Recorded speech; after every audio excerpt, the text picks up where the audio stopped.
خدا. سلام دوستان، من محمد بختیم و اومدم یک ویدیو دیگه بذارم از من و شما.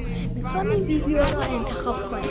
شما انتخاب کنید کدوم بازی رو بازی کنیم داخل ویدیو بعدی رو آموزشاتشون بذاریم. به نظر شما کانتر، GTA گذر موقت یا نوشابه دو، فرار از زندان، اینا که بیخیالشون نمیخوام،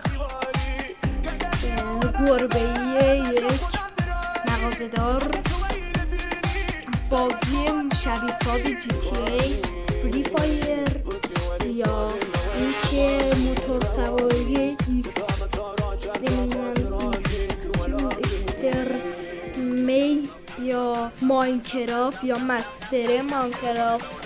ببینیم آموزشاتشو بگید که کدوم انتخاب میکنید که من داخل کامنت ها بگید که من آموزشاتشو بذارم یا بعدش بین اینا اسمشون رو حفظ کنید. هر کدوم که دوست داشتید یکیشو داخل کامنت ها بگید تا من یا آموزشو بذارم یا ویدیوشو.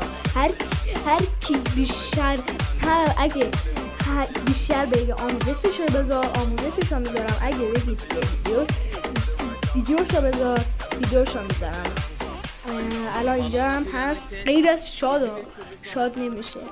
این در مثلا اگه برنامه‌های بازی‌های باحال انتخاب کنید تا انجام بدید. بله بریم سراغ بعدی صفحه بعدی اینطوریه که مثلا ما داریم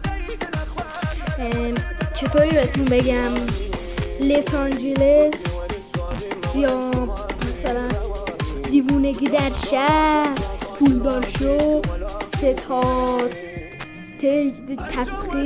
تسخیر دنیا یا به نظر سوشیال مارکت که دیگه بازی نیست اونا انتخاب نمی کنی و مغازه‌دار رو یا ایکس ترنت یا به نظرتون کلاچ یا بین اینا هم انتخاب کنید. یادتون باشه انتخاب کنید و بین اینا پابجی یا بیشتر میگید پابجی حدس میزنم بیشتر میخواید بگید یا پابجی یا فری فایر یا کال آف دیوتی داخل جای مثلا داخل برنامه شخصی گذاشتن کال آف دیوتی یا مثلا میخواید بگید ماینکرافت. بین اینا فکر کنم بیشتر انتخاب کنید.